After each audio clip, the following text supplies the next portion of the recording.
Boa noite a todos. Mais uma vez, obrigado. É um prazer estar aqui pela primeira vez na segunda, né?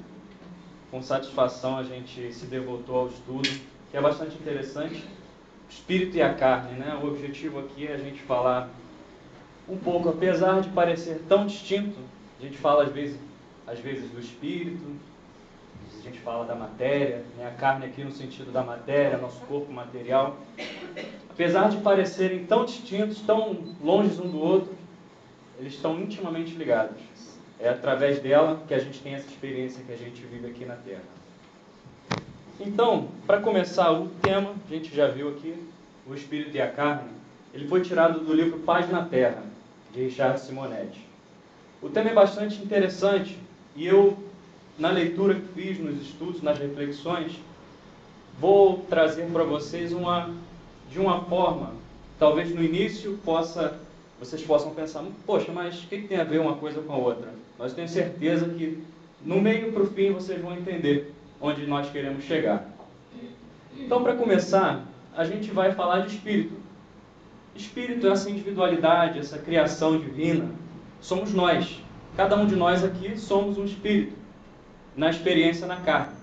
Então, nós não somos o corpo.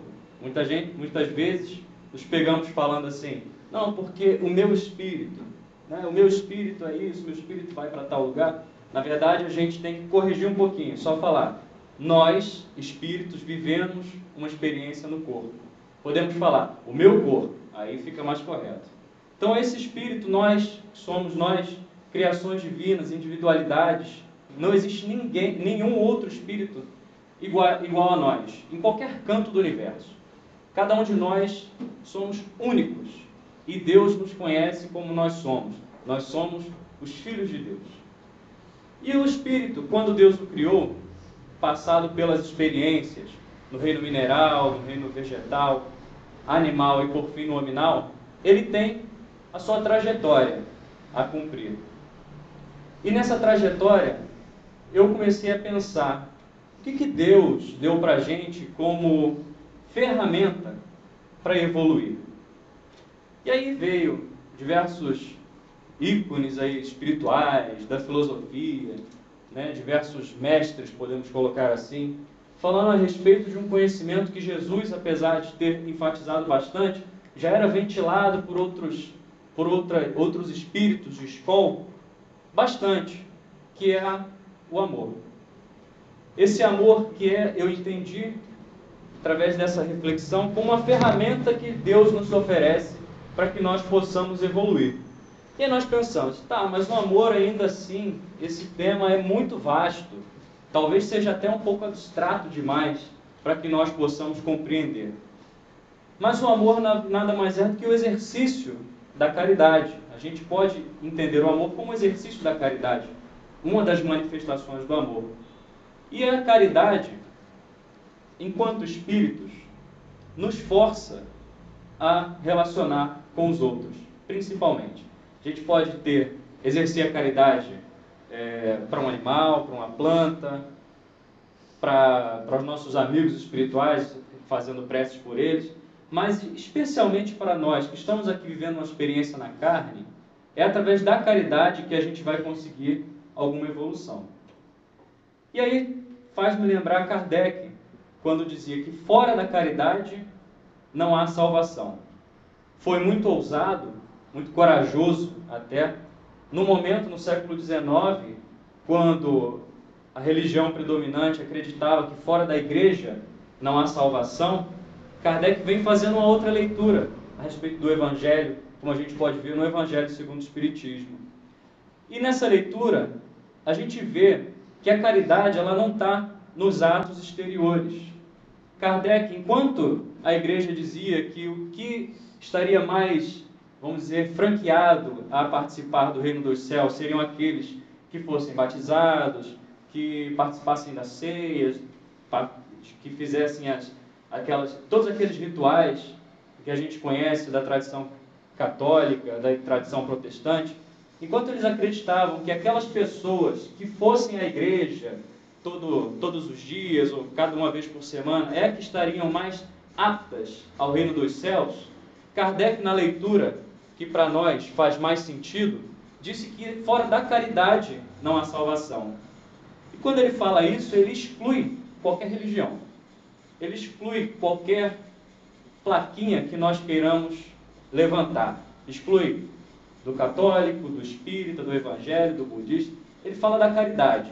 E a caridade está acima das religiões que são criações humanas. Só que a caridade ela se manifesta através do relacionamento entre os outros. Começando dentro da nossa casa, com nossos familiares, no nosso trabalho, no centro espírita, na rua. São momentos que nós temos, oportunidades que nós temos de praticarmos a caridade. Só que, falando assim, parece até ser fácil. Não é nem um pouco fácil. Eu pergunto às vezes, quem de nós, num dia de chuva, um médico, todo de branco, num ponto de ônibus, passa aquele ônibus que ele está esperando para ir para o trabalho, uma linda poça d'água com um pouquinho de lama, o ônibus passa e molha toda a roupa dele. O que ele vai pensar? Vai com Deus, meu irmão, que Deus te abençoe. Obrigado por me dar a oportunidade de passar pensamentos positivos para você. Não é bem assim. Metrô lotado, né? 6 horas, quem mora em Tijuca ou outra região que pega o metrô bastante cheio, pega 6 horas voltando para casa, e aí vem aquela pessoa que se coloca bem na frente da porta, não deixa você entrar, e você está atrasado, porque tem que vir para o centro espírita, porque tem uma palestra que vai falar sobre espírito e carne, e você fica pensando, meu Deus, não vou chegar na hora, e aquela pessoa não deixa você entrar, e o metrô fecha a porta e vai embora. E aí a gente pensa, obrigado, Senhor, por essa oportunidade de exercitar a paciência, né? São essas oportunidades que a gente tem de exercício da caridade mesmo. Só que para exercitar a caridade, ela demanda de nós um exercício bastante rigoroso, vamos dizer assim.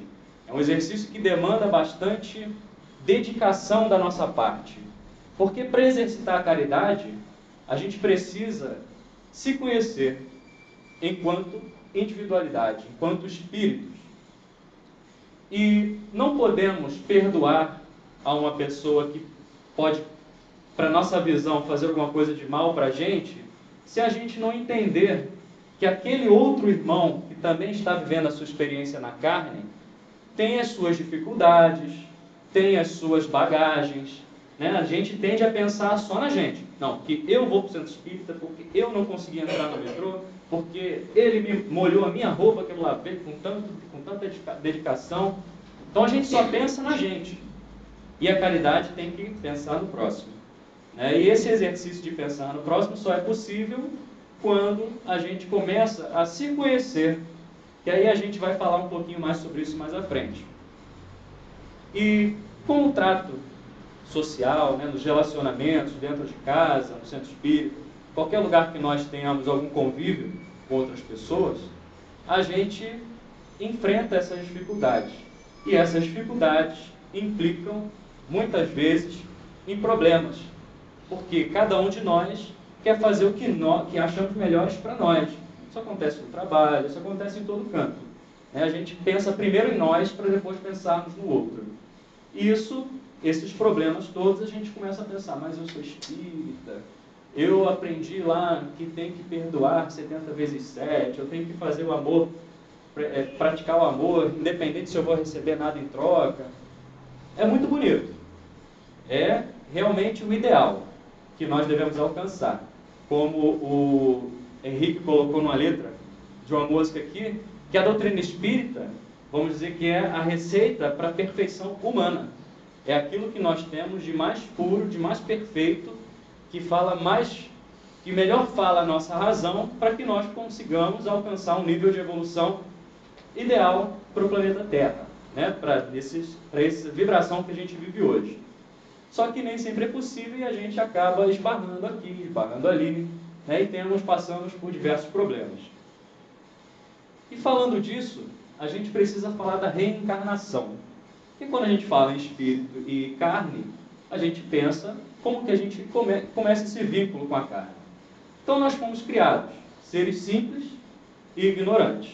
Muitos de nós já conhecemos esse termo, alguns participam de estudos sistematizados e sabem, estão cansados de ouvir isso.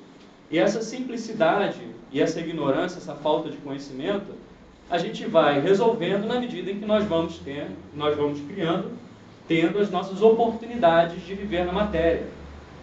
Nem sempre, nessas oportunidades, nós fazemos o que é esperado de nós. Muitas vezes nós cometemos alguns equívocos. E nesses equívocos, a gente tem que lembrar da lei de causa e efeito, de ação e reação.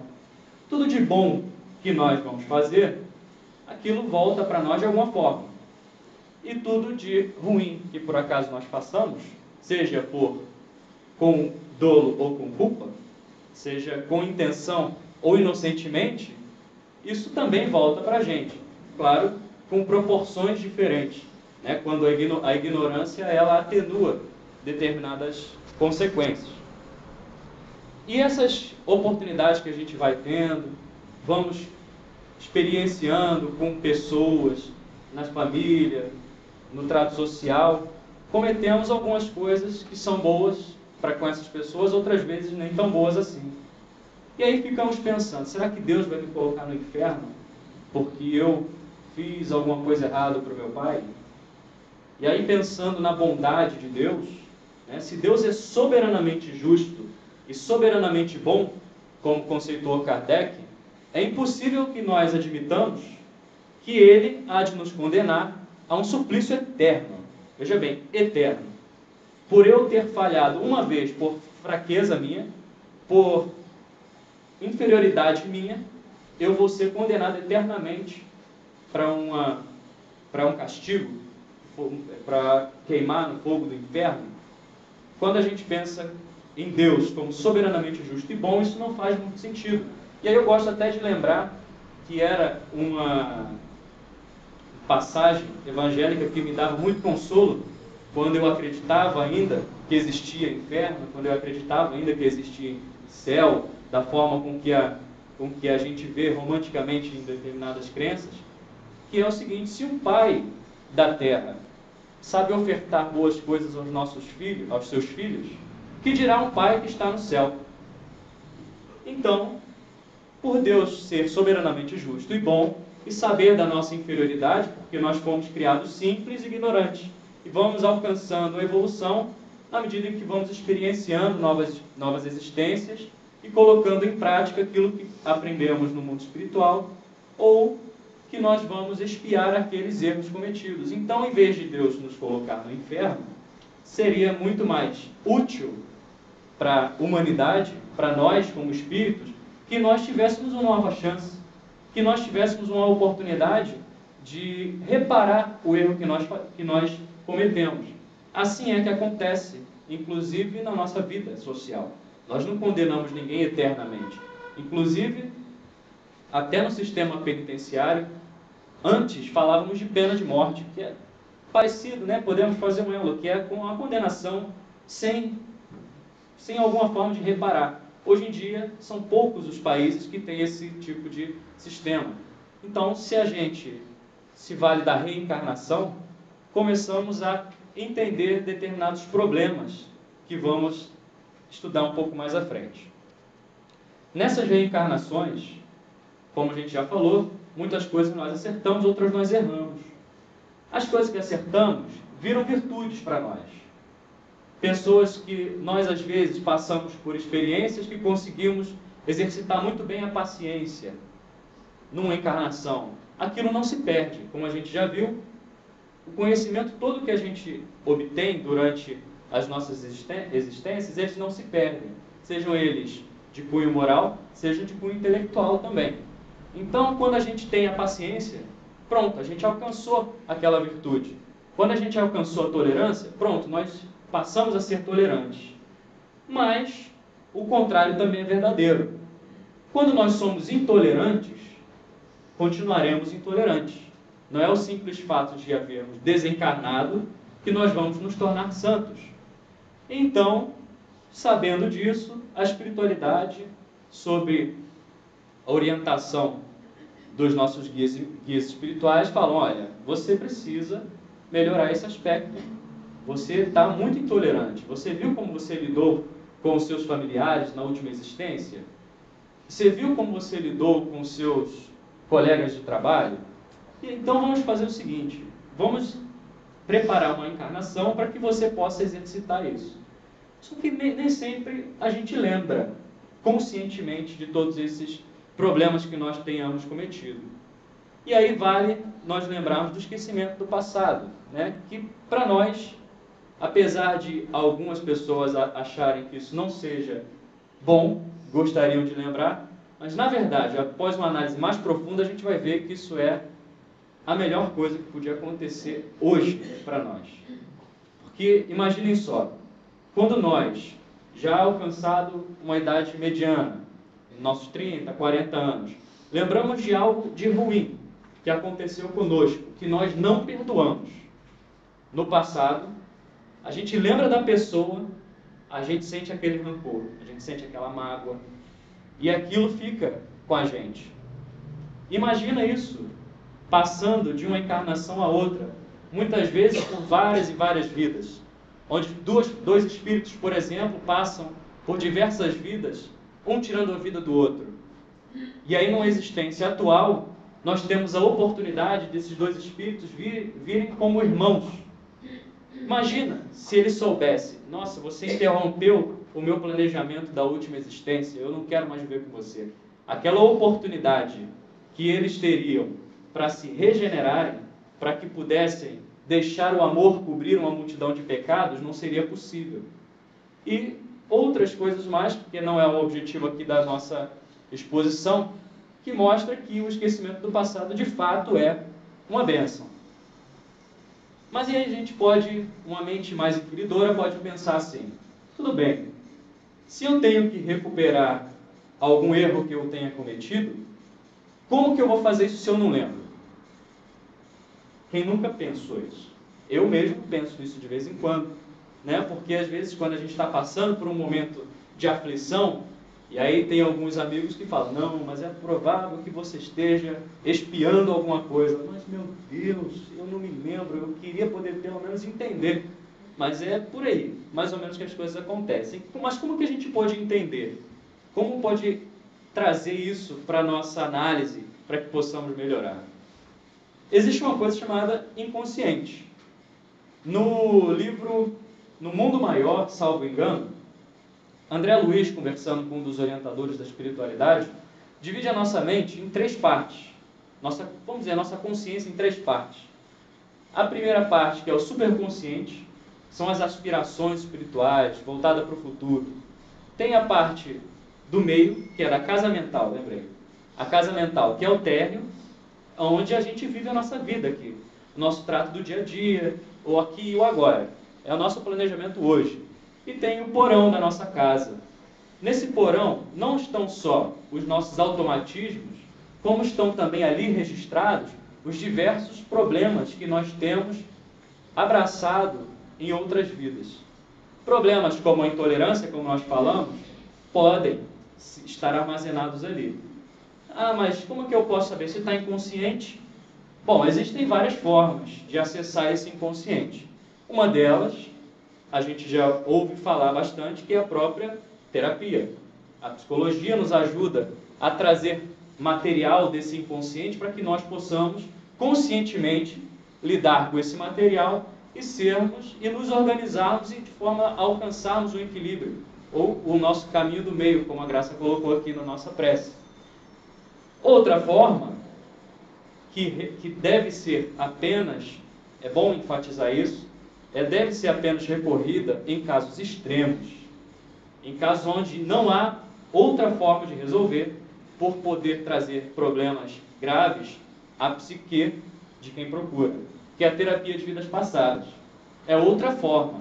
Através de uma terapia, a gente vai voltando no tempo e chegamos a um episódio na nossa vida, ou na vida anterior, onde aquele problema se mostrou mais contundente e deixou aquela marquinha no nosso perispírito e nós tenhamos que lidar com ela de maneira inconsciente. Então essa é uma outra forma. Um filme bastante interessante, bem badalado no movimento espírita, é o filme Minha Vida na Outra Vida, onde a pessoa tem alguns sonhos, rememorando algumas fatos de vidas anteriores e não conseguindo lidar com aquilo, procuram um terapeuta de vidas passadas para poder lidar melhor com aquilo. Então fica a indicação, minha vida na outra vida. E através dessas ferramentas, isso quando as formas de lembrança não são involuntárias. A gente vê bastante isso em crianças, principalmente, né? Em alguns adultos é bem mais raro, em crianças é mais frequente, essa rememoração de vidas passadas. Então aquilo está ali. Eu vou dizer que aquilo ali está na nossa sombra. Não sou psicólogo, apenas algum curioso que ama a psicologia, mas valendo num termo da psicanálise junguiana, ficam ali as nossas sombras, né? E essas sombras têm esses impulsos, né, que traz para a gente, às vezes, alguns problemas que nós temos que aprender a lidar com eles. Às vezes isso brota na nossa memória, às vezes não. A gente pode perceber nas crianças, por exemplo. Nossa, a criança tão novinha e tem uma tendência para tal comportamento, sendo que os seus pais são totalmente o avesso, né? Então aquela criança é uma individualidade, como cada um de nós, e tem as suas experiências, as suas virtudes e os seus vícios também que tem que reparar. Para a gente acessar outra forma interessante, e eu gosto de lembrar uma palestra que eu ouvi do Divaldo, ele fala da meditação. A meditação é uma forma de nós acessarmos os nossos arquivos inconscientes profundos, e mesmo os inconscientes dessa vida mesmo, e podermos aprender a lidar com eles. Tudo isso que eu estou falando são ferramentas que a gente conhece para o conhecimento, para a gente aprender a nos conhecermos, para ferramentas que nós temos para nos conhecermos melhor.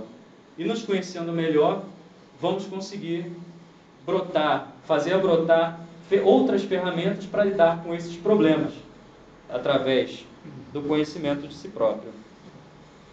E o que tudo isso tem a ver?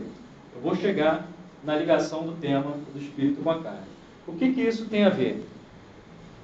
Então a gente, quando tem esses problemas e não conseguimos repará-los nessa vida, né, vale lembrar que a maioria dos problemas que nós temos, na verdade poucos deles são de vidas passadas, muitos deles são que nós pegamos nessa vida mesmo. Então a gente tem essa oportunidade de resolver muita coisa por aqui agora, nessa vida mesmo. Só a gente parar, fazer a nossa meditação, reflexionar a respeito das nossas atitudes, fazer uma retrospectiva e vamos encontrar muitas origens de problemas que nós temos hoje, problemas de diversas ordens. Mas, quando isso não é possível, esses problemas que nós temos que reparar, eles vão para uma próxima vida. E eles vão para uma próxima vida com um caráter de expiação. Como a gente gosta de falar, né? O planeta Terra é um planeta de provas e expiações. De provas no sentido que é o momento que nós temos de colocarmos à prova aquilo que nós aprendemos. Eu gostei muito de uma metáfora que um companheiro nosso usou num curso que nós fizemos aqui na casa, que a reencarnação, a prova, é como se fosse um curso de natação por correspondência. Como seria um curso de natação por correspondência? Você assinou lá o curso de natação, você recebe lá todo mês um fascículo. A primeira, respiração, a segunda, bater a perninha, a segunda, fazer a abraçada lá, enfim. Todas as formas aí de natação. E aí você faz um teste online, entra lá com o seu login e senha, e gabarita a prova, você tira 10. Né? Só que aí chega nosso amigo espiritual e fala: Ramon, quanto você tirou na prova teórica aqui de natação por correspondência? Ah, eu tirei 10, eu estou muito bom. Acho que eu posso nadar até no oceano agora revolto. Aí eu, tá bom então, faz o seguinte, tá vendo aquela piscina ali? Eu não vou te botar no oceano ainda não. Vai lá e mergulha. Então é a hora que a gente tem de provar se o que nós aprendemos realmente serviu de alguma coisa ou se foi só ficou aqui. Né? Então é o caráter de prova. O caráter de expiação é quando nós temos que reparar alguma coisa. E essa forma nós reparamos através da reencarnação. Fazemos o nosso planejamento, muitas vezes problemas nós não vamos resolver na próxima, por estarem às vezes tão complicados, deixamos para outras bem mais adiante, mas nós temos sempre que reparar esses problemas. E aí, qual é a relação que tem do espírito com a carne nesse momento? Não sei quem, todos vocês viram o filme Nosso Lar? Todos viram? Tem uma parte, se eu não me engano é Laura, a mãe de Lísias, né? Laura, se eu não me engano. Ela estava se preparando para reencarnar. Todos lembram? Ela estava muito feliz por estar reencarnando? Não estava. Ela estava um pouco receosa. Apesar do móvel que levava ela a reencarnar, ela estava bastante receosa. Por quê? Como? Além disso, ela ia se separar do filho, muito bem lembrado, que era do Lísias, que ficou muito triste até por ela estar regressando à carne. Mas um fator que é mais importante até, é porque na carne, as nossas percepções espirituais, elas são reduzidas, elas são limitadas. E aí eu trouxe aqui uma questão do Livro dos Espíritos, 368, que diz: as faculdades ou dons do espírito se exercem com toda a liberdade após sua união com o corpo? E a resposta dos amigos espirituais: o exercício das faculdades depende dos órgãos que lhes servem de instrumento. São enfraquecidos pela grosseria da matéria. E a reflexão é essa. A gente passou por uma bateria de exames, planejamos com nossos amigos espirituais, mas precisamos mergulhar na carne. E o mergulhar na carne é mais doloroso do que sair dela. Embora nós ocidentais temos mais medo de sair do que entrar na carne. A gente teme mais a morte do que o nascimento, né? Então, morrer, desencarnar, é mais fácil do que encarnar. Porque as nossas faculdades espirituais vão voltar ao normal, né? Vão estar mais ampliadas. Vamos poder identificar uma pessoa de longe, se ela é confiável, se ela não é. Aqui na carne, isso a gente não vai conseguir ver nada disso. E aí, a gente vai entrar especificamente no tema. E aí a gente pensa assim, estamos aqui no Centro Espírita, eu falo isso muito com uma amiga. A gente fala, mas eu falo às vezes no Centro Espírita de amor, de paciência, de caridade, que tem que tolerar, mas aí quando eu me vejo numa situação onde eu tenho que colocar tudo em prática, eu não consigo. E aí eu fico, meu Deus, eu não consigo, eu preciso melhorar muito ainda para poder atingir o que a doutrina espírita traz para a gente. E aí a gente traz a reflexão. Jesus, tudo no plano espiritual é planejado. Tudo no plano espiritual é planejado. Não foi diferente, Jesus teve que se planejar para voltar à Terra, para vir à Terra. Vir à Terra para implantar a Boa Nova, trazer o Consolador, né? Uma parte do Consolador, né? Porque o Consolador, a segunda parte, veio com a doutrina espírita. E implantar essa Boa Nova através do Evangelho, instituir a lei do amor, aquela coisa toda.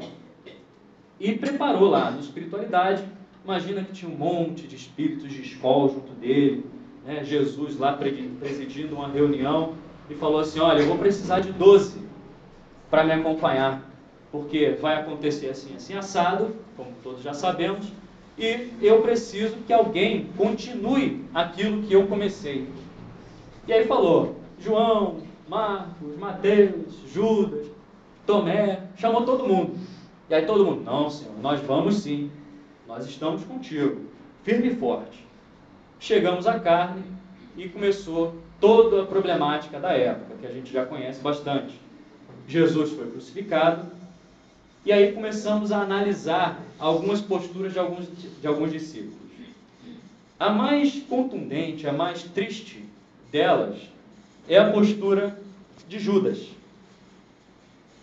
A gente às vezes tem aquela visão assim que Judas, não, ele tinha que ter morrido mesmo, porque ele entregou Jesus.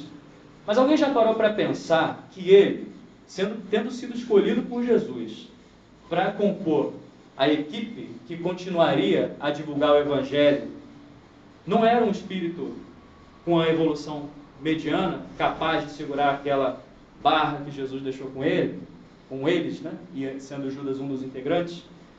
Mas aí ele naquela ansiedade, e aí Judas representando a ansiedade humana de querer ver tudo resolvido logo de uma vez, não aguentou, falou, não, eu preciso fazer alguma coisa para que o reino dos céus seja de fato implementado na terra. Só que na ansiedade, as coisas não são assim, a natureza não dá saltos, ele acabou entregando Jesus. Um ato equivocado. Certamente ele deve ter aprendido no plano espiritual que a gente jamais deveria tirar a nossa própria vida. Jamais. Todos os problemas têm solução. Todos. E aí, Judas se suicidou. Falhou. Apesar de ser um espírito de certa envergadura moral. Pedro representa aqui uma outra faceta nossa, que é a dificuldade que nós temos de sustentar a nossa fé. Muitas vezes a gente fala da fé, precisamos melhorar a nossa fé, mas quando temos que realmente provar da nossa fé, a nossa fé reduz, né? A gente dá aquela esmorecida. E com Pedro não foi diferente. Jesus ainda falou para ele: antes que o galo cante, você me negará 3 vezes. Dito e feito. Quando Jesus estava para ser crucificado, os soldados procurando Pedro, procurando Jesus, quando encontrou Pedro, falou: você é seguidor de Jesus? Não, eu não. E fez isso por 3 vezes. Ele, que era um dos discípulos amados de Jesus, ele deveria, quem sou eu para dizer que deveria, mas seria alguma coisa que de se esperar que ele falasse: não, eu sou seguidor de Jesus, se eu tiver que morrer pela causa, eu vou morrer pela causa. Mas não foi assim. Uma outra fraqueza humana que Pedro foi acometido. Tomé. Quem de nós não chega no centro espírita pensando assim: eu queria tanto ver um espírito materializado, eu queria ver esse copo flutuando aqui, as mesas girando como a época de Kardec, eu queria chegar e ver meus familiares que já passaram desse plano, dar uma mensagem para mim, para eu ver se é verdade mesmo essa coisa aí de mediunidade, de plano espiritual. Todos nós pensamos assim. Todos nós. Sem exceção. E aí, com Tomé não era diferente. A gente fala que nós somos filhos de Tomé, né? Porque nós somos incrédulos muitas vezes. E aí, com Tomé não foi diferente.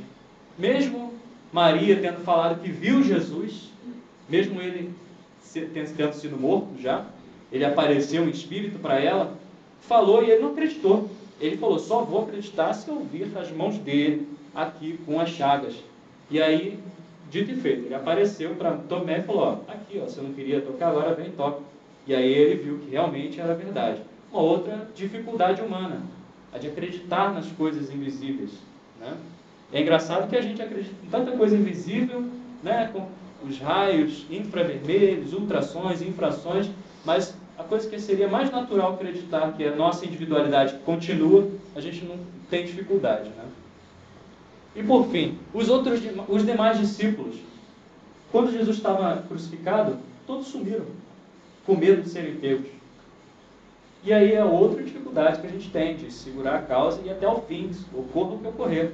E aí o que a gente pensa a respeito disso? Todos os apóstolos sendo espíritos com alguma evolução, tirando Judas, que fraquejou bastante e suicidou-se, todos eles falharam. Todos eles falharam. O apóstolo Paulo também, quando ele começou sua jornada, ele matava cristãos, que acreditava que os cristãos não precisavam continuar existindo, era um problema para a sociedade. Mas aí ao encontro com Jesus, ele mudou, tanto que ele deixou de se chamar Saulo, grande, para se chamar Paulo, pequeno, porque depois de ter visto Jesus, não há maior grandeza do que ele. E então, o que a gente pensa? Se todos os apóstolos falharam, nós, réis mortais, inibindo as nossas percepções mais amplas do espírito, aqui na carne, com tanta dificuldade, todos nós, com evolução talvez até menores do que os discípulos da época, não podemos também cometer alguns erros? E aí a diferença, o que nos difere dos discípulos? Ou pelo menos da maioria de nós? O que nos difere dos discípulos?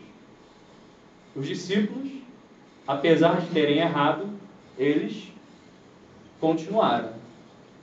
Como que eles continuaram? Eles erraram? Sim, erraram. Se culparam por isso? Não. Eles se perdoaram. E aí é que está a grande chave que faz a gente se movimentar. A culpa, além de trazer consequências espirituais complicadas, enchem os divãs dos psicólogos aí. Porque são problemas sérios que fazem a gente paralisar. São problemas que fazem a gente esquecer de olhar para frente. A gente fica só olhando para o passado. É como tentar dirigir um carro só olhando para o retrovisor.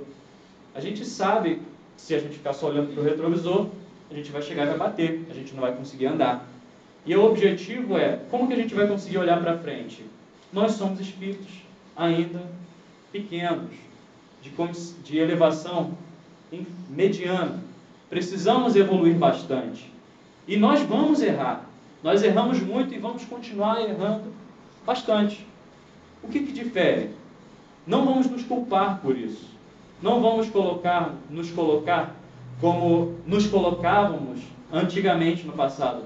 Não, eu não posso errar porque eu sou um cristão. Que isso, gente? Todos nós erramos, todos nós somos seres humanos. Estamos vivendo uma experiência na carne, onde as nossas faculdades espirituais são muito reduzidas e temos tantos problemas, os contextos sociais que fazem com que a gente, às vezes, caia em problemas. Caímos, às vezes, e aí nós, por mais que a gente aprenda no centro espírita, na igreja, no templo budista, em qualquer lugar que nós aprendamos o caminho correto, a gente sempre vai ter aquela derrapada. A gente sempre vai dar aquela derrapada, mas temos que nos perdoar, olhar para nós, entendermos, fazermos aquela análise para nos conhecermos, aí fazendo o link com o conhecimento de si mesmo, para que nós possamos entender, não, eu falhei, mas eu vou continuar procurando não errar de novo da mesma forma. Mas se errar de novo da mesma forma, Deus perdoa da mesma forma. Porque Deus é soberanamente justo, misericordioso, bom. E aí uma ferramenta que Jesus nos ensinou para que nós pudéssemos continuar a nossa jornada sem nos fixarmos na culpa. Vigiai e orai, para que não entreis em tentação. Todo mundo conhece essa frase, né? Na verdade, o espírito está pronto, mas a carne é fraca. Jesus. Está em Mateus 26, verso 41. Isso é complemento desse versículo, vigiai e orai. Às vezes a gente só fala, vigiai e orai, né? Vigiai e orai, vigiai e orai. Tá, mas por quê? Vamos entender aqui. Jesus já sabia. Mesmo os seus discípulos, ele já sabia. Ele já falou lá na Santa Ceia, um de vós há de me trair. Ele já sabia, porque sabia da condição humana de todos nós. Se manifesta, né? E Jesus, sabendo de tudo isso, ele sabia até mesmo que os discípulos dele passariam por fraquezas. Mas o que ele pedia? Vigia e ora. A vigilância não é uma vigilância exterior, é uma vigilância interna, é o interior. Porque o exterior pouco importa. O que importa é dentro de nós. E eu gosto muito daquela frase que fala assim, seja a mudança que você quer ver no mundo. Então o mundo está aí. Cada um tem o seu mundo, sua forma de ver o mundo. Mas o que você quer do mundo? Você quer um mundo melhor? Um mundo de mais amor? Um mundo de mais paciência, de mais tolerância, de mais igualdade? Então, comece a mudança em você. Aí é que começa a vigilância. E a oração, por quê? Porque a oração é a forma, quando as nossas forças se esvaem, é a forma que nós nos conectamos com o mais alto, com os amigos espirituais, onde nós aurimos forças para que continuemos batalhando, lutando, a fim de conseguirmos continuar monitorando as nossas más tendências. Mas não tenhamos nessa forma que nós colocamos o tema, que a gente, porque estamos na carne, vamos errar à vontade. Não é isso.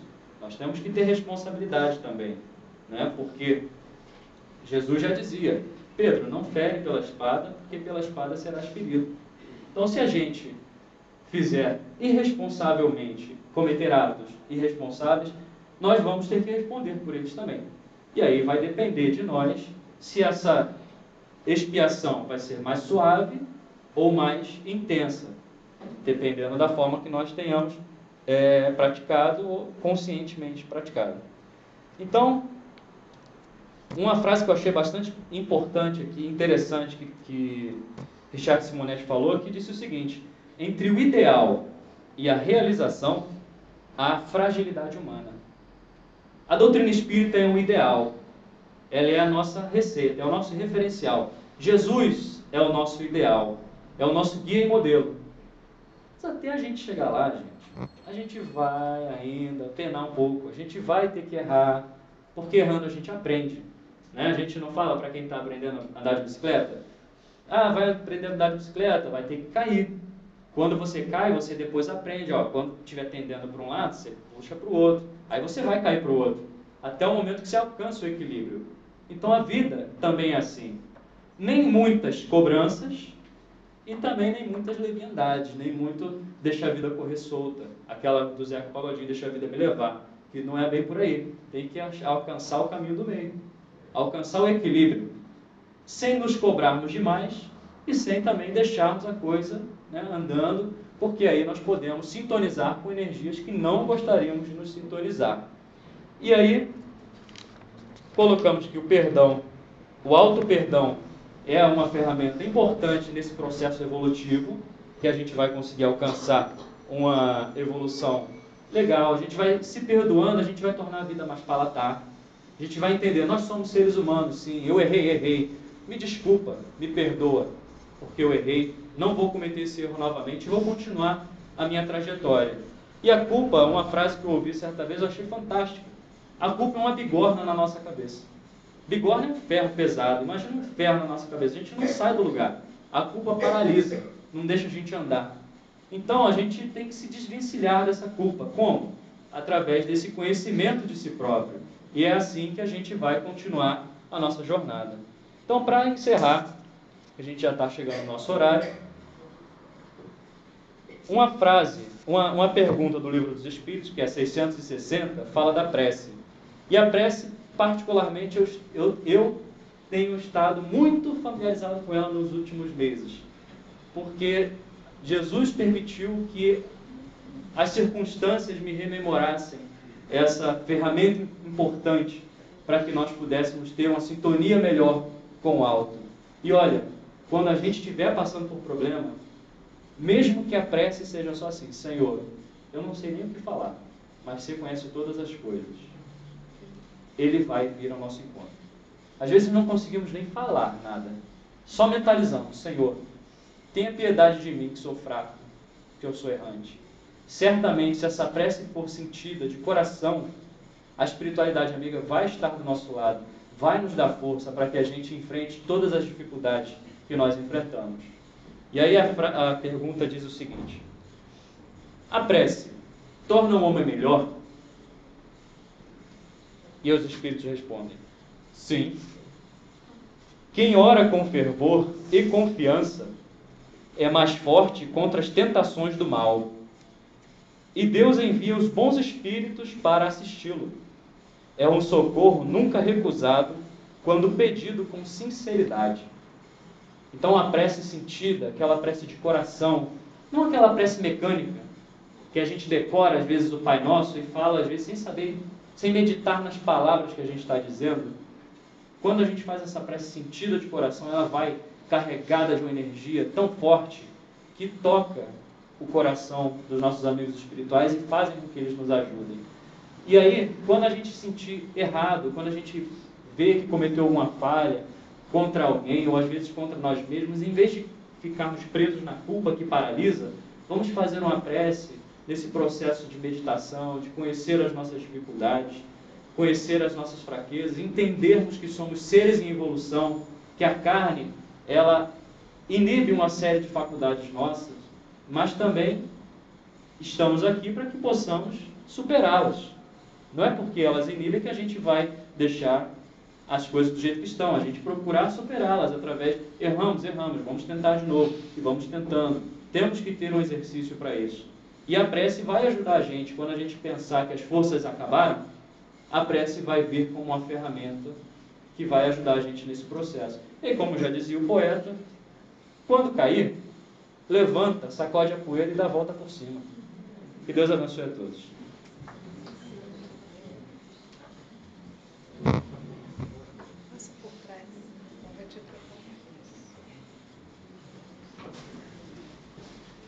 Bem, estamos chegando à nossa segunda parte, né? É a hora em que a gente vai se preparando